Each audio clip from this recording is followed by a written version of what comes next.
கைது செய்ய வந்த போலீசாருடன் மது அருந்திய இயக்குனர், பிரபல இயக்குனர் ராம் கோபால் வர்மா. இப்போது அவர் சாரி என்ற படத்தை தயாரித்து எழுதி இயக்கியிருக்கிறார். படத்தின் பத்திரிகையாளர் சந்திப்பில் அவராக மனமுவந்து ஒரு கருத்தை தெரிவித்தார். நல்லா கேட்டுங்க, யாரும் கேள்வி கேட்டு இந்த கருத்தை தெரிவிக்கல.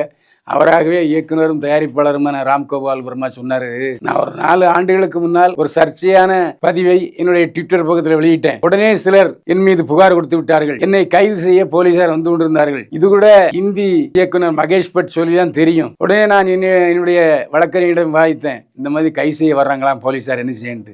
கவலையே படாதீங்க, உங்களை கைது செய்யவே முடியாது, சட்டம் அதற்கு இடம் தராதுன்னு என்னுடைய வக்கீல் சொல்லிட்டார். உடனே 2-3 நாட்கள் கழித்து போலீசாரிடம் வந்தார்கள். நான் சொன்னேன், எங்க வக்கீல் இப்படி சொல்லிட்டாரு, நீங்க என்ன செய்ய போறீங்கன்னு. அப்படியே பேந்த விழிச்சாங்க. நேரம் கழிச்சு நான் மது அருந்து சென்றேன். நீங்க மது அடிக்கிறீங்களா, நீங்க தண்ணி அடிக்கலாம் கேட்டேன். தண்ணி சரி என்றார்கள். நான் அவர்களுடன் சேர்ந்து அவர்களுக்கு மது விருந்து கொடுத்தேன். அவர்கள் மது சாப்பிட்டார்கள்.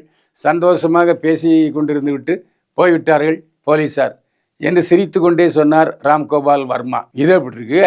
உயர்தர கஞ்சா மலையாள நடிகர்கள் கைதாகிறார்கள். சமீபத்திலே கேரளாவிலே தாய்லாந்தில் இருந்து கடத்தி வரப்பட்ட உயர் ரக கஞ்சா 3 கோடி ரூபாய்க்கு பறிமுதல் செய்யப்பட்டது. இதைத் தொடர்ந்து கண்ணனூரை சேர்ந்த நஸ்ரியா சுல்தானா என்ற பெண் கைது செய்யப்பட்டார். அவருடன் சேர்ந்த 4 பேர் கைது செய்யப்பட்டார்கள். அவர்களை பிடித்து கேரள போலீசார் வசமாக விசாரித்தார்கள். விசாரிக்கிற விதத்தில் விசாரித்தார்கள். அப்போது பல திடுக்கிடும் தகவல்களை அந்த கஞ்சா விற்பனை கும்பல் சொன்னார்கள். ஷாண்டோம், சைக்கோ, பாசி ஆகிய 3 நடிகர்கள் எங்களிடம் அடிக்கடி உயர் கஞ்சா வாங்கினார்கள் என்று சொன்னார்கள். இதற்கான ஆதாரத்தை, அவர்களுடன் செல்போனில் பேசிய ஆதாரத்தை கொடுத்திருக்கிறார்கள் கஞ்சா கடத்தலில் ஈடுபட்டவர்கள். இதைத் தொடர்ந்து மேற்கொண்ட 3 மலையாள நடிகர்களிடம் விசாரணை அளித்து உடனடியாக அவர்களை கைது செய்ய கேரள போலீசார் திட்டமிட்டிருக்கிறார்கள். இந்த விசாரணையில் தமிழ்நாட்டிலே உள்ள பிரபல தமிழ் நடிகர்கள் யாராவது சம்பந்தப்பட்டிருக்கிறார்களா என்று துருவி விசாரித்துக் கொண்டிருக்கிறார்கள் கேரள போலீசார். இதன் காரணமாக கஞ்சா புகைக்கும் நடிகர்களுக்கு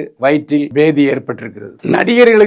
நடிகைகளுக்கு வலைத்தளங்கள் மூலம் கோடிக்கணக்கில் வருமானம் சம்பாதிக்கும் நடிகர்கள். இந்த நடிகர்களுக்கு சினிமாவில் மட்டும் வருமானம் இல்லை, ரியல் எஸ்டேட் விளம்பரத்தில் வருமானம், ஜவுளி கடை தரப்புல வருமானம், சில படங்களுடைய ப்ரமோஷன்ல வருமானம், இப்படி பல்வேறு சைடு பிசினஸில் வருமானம் வருகிறது நடிகர்களுக்கு. வலைதளங்களில் குறிப்பாக பிரியங்கா சோப்ராவுக்கும் நிக்கலஸ் ஜோன்ஸுக்கும் 20 மில்லியன் பார்வையாளர்கள் இருக்கிறார்கள். இதனால் தன்னுடைய வலைதளத்தில் விளம்பரம் வெளியிட 2 கோடி ரூபாய் முதல் 3 கோடி ரூபாய் சம்பாதிக்கிறார் பிரியங்கா சோப்ரா.